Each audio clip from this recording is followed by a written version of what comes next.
किसानों का रुझान गुलाब के फूलों की खेती की ओर लगातार बढ़ रहा है। गुलाब की खेती करने वाले किसान मानक चंद ने बताया कि 1 एकड़ में गुलाब की खेती कर अच्छा लाभ कमा रही हैं। जिला बागवानी अधिकारी डॉक्टर अब्दुल रज्जाक ने बताया कि जिले में 70 हेक्टेयर भूमि में गुलाब की खेती करने का लक्ष्य निर्धारित किया गया है। पलवल निवासी किसान मानक चंद ने बताया कि गुलाब की खेती मुनाफे की खेती है। उन्होंने 1 एकड़ भूमि में गुलाब लगाया हुआ है। करीब 4 महीने के बाद में गुलाब के पौधों पर फूल आना शुरू हो गया है। सुबह के समय में फूलों को तोड़कर बाजार ले जाते। बाजार में गुलाब के फूलों की मांग लगातार बनी रहती है, जिसके चलते गुलाब का अच्छा रेट मिल जाता है। उन्होंने बताया कि गुलाब की खेती से अच्छा कमा रही है और आसपास के किसानों को भी परंपरागत खेती को छोड़कर फूलों की खेती करने के लिए जागरूक कर रही है। उन्होंने बताया कि आसपास के किसानों को गुलाब की खेती से अच्छी आमदनी होने पर करीब 4 एकड़ गुलाब की खेती करनी शुरू कर दी है।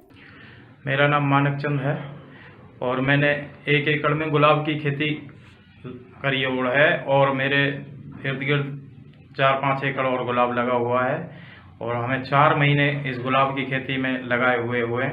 तो इसमें हम अब तुड़ाई शुरू हो गई है हमारी और हम मंडी ले जाने शुरू हो गए हैं।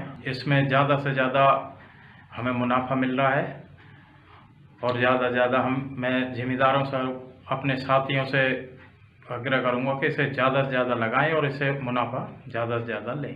पलवल जिला बागवानी अधिकारी डॉक्टर अब्दुल रज्जाक ने बताया कि जिले में फूलों की खेती करने के लिए किसानों को लगातार जागरूक किया जा रहा है। परिणाम स्वरूप किसानों का रुझान भी देखने को मिल रहा है। उन्होंने बताया कि गुलाब 2 प्रकार का होता है, जिसमें अंग्रेजी गुलाब व देशी गुलाब शामिल है। अंग्रेजी गुलाब छड़ी समेत बिकता है, जबकि देशी गुलाब के फूलों में खुशबू अधिक होती है और गुलाब के फूलों से अर्क भी निकाला जाता है। जिले के किसानों को गुलाब की खेती पर अनुदान दिया जा रहा है। वित्त वर्ष 2021 व 22 के अंतर्गत जिले में 70 हेक्टेयर भूमि में गुलाब की खेती करने का लक्ष्य निर्धारित किया गया है, जिसके लिए अनुदान राशि में बागवानी विभाग द्वारा बढ़ोतरी की जाएगी। उन्होंने बताया कि प्रधानमंत्री नरेंद्र मोदी व प्रदेश के मुख्यमंत्री मनोहर लाल का विजन है कि किसानों की आय को दोगुना किया जाए। इसके लिए किसानों को परंपरागत खेती को छोड़ बागवानी की खेती की तरफ अग्रसर होना चाहिए।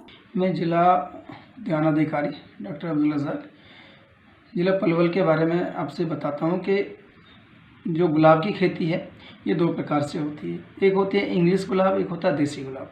इंग्लिश गुलाब है उसमें फ्रेग्रेंस कम होता है और उसकी छड़ियाँ ज़्यादा बिकती हैं। जो देसी गुलाब होता है उसके फूल बिकते हैं, उसमें खुशबू भी आती है और उसमें जो हम फ्लावर्स के लिए वो अर्क भी निकालते हैं, रस जिसको बोलते हैं, जिसका रेट लगभग 2 लाख रुपये लीटर के आसपास होता है। जहाँ तक बागवानी विभाग की तरफ से मैं आपसे बात करूँ तो बागवानी विभाग देसी गुलाब के ऊपर 1 एकड़ पे 6400 रुपये प्रति एकड़ का अनुदान राशि वर्ष 2020-21 तक दिया है। इस वर्ष 2021-22 का जो एक्शन प्लान बना है उसमें हम 70 हेक्टेयर में ये किसानों से गुलाब की खेती करवाने जा रहे हैं। अभी तक कई किसानों ने जिन्होंने लगाया है वो जहाँ से खरीद के लाए हैं गुलाब। पलवल में भी सैनी समाज ने कुछ गुलाब लगाया है, उसको भी हमने 6400 रुपये प्रति एकड़ के हिसाब से अनुदान राशि दे दी है। आने वाले टाइम में भारत सरकार की गाइडलाइन अनुसार शायद ऐसा अनुमान लगाया जा रहा है कि इस वर्ष इसकी अनुदान राशि बढ़ेगी। जैसे ही बढ़ी हुई अनुदान राशि आएगी तो हम किसानों को वर्ष जो वित्त वर्ष आने वाला है उसमें उसी हिसाब पैटर्न से हम अनुदान राशि देंगे।